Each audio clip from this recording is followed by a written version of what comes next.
दोस्तों, पुरानी और नई पेंशन स्कीम को लेकर आरबीआई गवर्नर ने किया बड़ा ऐलान। जानिए पूरा अपडेट। ओपीएस ऑब्लिक एनपीएस, देश में इन दोनों कर्मचारियों की पुरानी पेंशन और नई पेंशन को लेकर काफी ज्यादा बहस छिड़ी हुई है।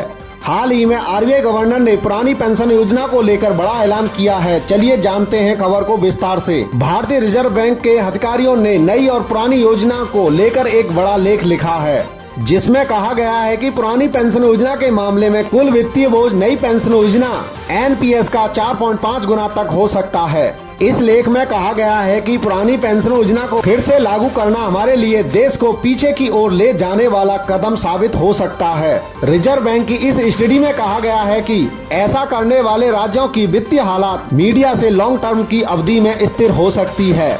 इस लेख में कहा गया है कि हाल ही में राजस्थान, छत्तीसगढ़, झारखंड, पंजाब और हिमाचल प्रदेश ने एनपीएस से ओपीएस की ओर स्थानांतरित होने की घोषणा की है। इसमें कहा गया है कि ओपीएस में अल्पकालिक आकर्षण है, लेकिन मध्यम से दीर्घकालिक चुनौतियां भी हैं। राज्यों के ओपीएस पर वापस लौटने से वार्षिक पेंशन व्यय में 2040 तक सकल घरेलू उत्पाद यानी जीडीपी का सालाना सिर्फ 0.1% बचाएंगे।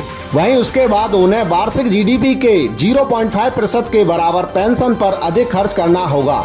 लेख में कहा गया, राज्यों द्वारा ओपीएस में कोई भी वापसी राजकोषीय रूप से स्थिर होगी। हालांकि इससे उनके पेंशन व्यय में तत्काल गिरावट हो सकती है। ओपीएस और एनपीएस में क्या है 8 बड़े अंतर। नंबर 1, ओल्ड पेंशन स्कीम में पेंशन के लिए वेतन से कोई कटौती नहीं होती। एनपीएस में कर्मचारियों के वेतन से 10% यानी बेसिक प्लस डीए की कटौती होती है। नंबर 2, पुरानी पेंशन योजना में जीपीएफ यानी जनरल प्रोवाइडेड फंड की सुविधा है। एनपीएस में जनरल प्रोवाइडेड फंड यानी जीपीएफ की सुविधा को नहीं जोड़ा गया है। नंबर 3, पुरानी पेंशन योजना एक गारंटेड रिटर्न वाली पेंशन योजना है। इसका भुगतान सरकार की ट्रेजरी के जरिए किया जाता है। नई पेंशन योजना यानी एनपीएस शेयर बाजार और अन्य निवेशों पर आधारित है। इनकी चाल के आधार पर ही रिटर्न का भुगतान होता है। नंबर 4, पुरानी पेंशन योजना में रिटायरमेंट के समय अंतिम बेसिक सैलरी के 50% तक निश्चित पेंशन मिलती है। एनपीएस में रिटायरमेंट के समय निश्चित पेंशन की कोई गारंटी नहीं है। इसमें पेंशन आपके निवेश और उस पर मिले रिटर्न के आधार पर मिलती है। नंबर 5, पुरानी पेंशन योजना में 6 महीने के बाद मिलने वाला महंगाई भत्ता यानी डीए लागू होता है। एनपीएस में 6 महीने के बाद मिलने वाला महंगाई भत्ता लागू नहीं होता है। नंबर 6, ओपीएस में सर्विस के दौरान मौत होने पर फैमिली पेंशन का प्रावधान है।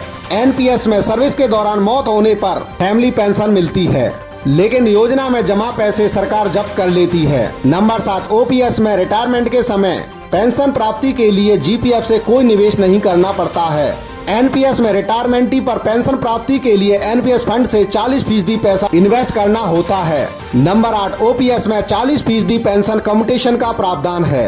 एनपीएस में यह प्रावधान नहीं है। मेडिकल फैसिलिटी है, लेकिन एनपीएस में स्पष्ट प्रावधान नहीं है। दोस्तों, ओपीएस और एनपीएस पर आई यह जानकारी आपको कैसी लगी, हमें कमेंट बॉक्स में कमेंट करके जरूर बताना। अगर आपने अभी तक हमारे चैनल को सब्सक्राइब नहीं किया है तो कृपया करके चैनल को सब्सक्राइब जरूर कर लें।